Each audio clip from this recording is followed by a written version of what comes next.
This is Paula Mergis signing on at Philadelphia ePatient Conference 2010, and with me is Jack Barrette from Wego Health. And Jack, if you can just talk to us about why you're here as a company owner for Wego Health and what Wego Health is looking out into this conference to take back home.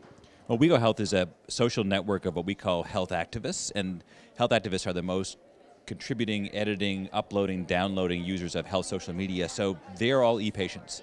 And for us, this is really a movement that shows that they have become a force to be reckoned with in the healthcare industry. They're, in very positive ways, changing the way that doctors and patients communicate because they're bringing a lot of socially gained knowledge and their knowledge back to the community, to those conversations with their physician. And so much of what's happening here is showing folks who are kind of the examples, the leaders, the models of how everyone can be more empowered with their health to become either a health activist or an e-patient, whatever you want to call them. So this is our people.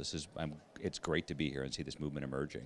So from the patient perspective, what did you think of the opening remarks today where people were talking about, say, the Open Notes project at Robert Wood Johnson, or how to get the physician, healthcare professional community integrated now with these incredibly forward-thinking patients who are really powering what's going on, empowering change from a patient-centric position? Right.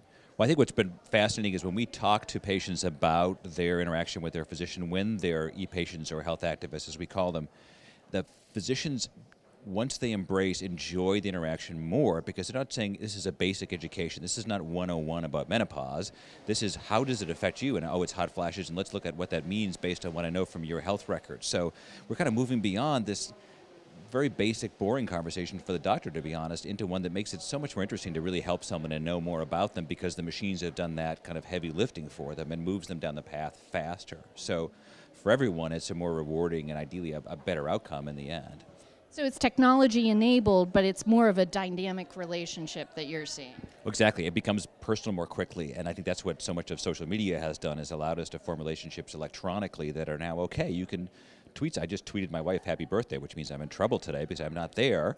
But I got credit, you know, and it wasn't the same as being there, but now I'm a little step forward. And with patients, they can begin to tell their doctor enough about themselves electronically that when they're together, they can have a much more rich dialogue and a stronger connection rather than a basic let's meet for the first time every time they get together. Right. Relationships are formed much quicker. Did you know that I follow you on Twitter? Oh, I follow you, I hope. I will now. Okay, this is Paula signing off with Jack Barrette from Wego Health, ePatients, Philadelphia 2010. At Healthy Jack.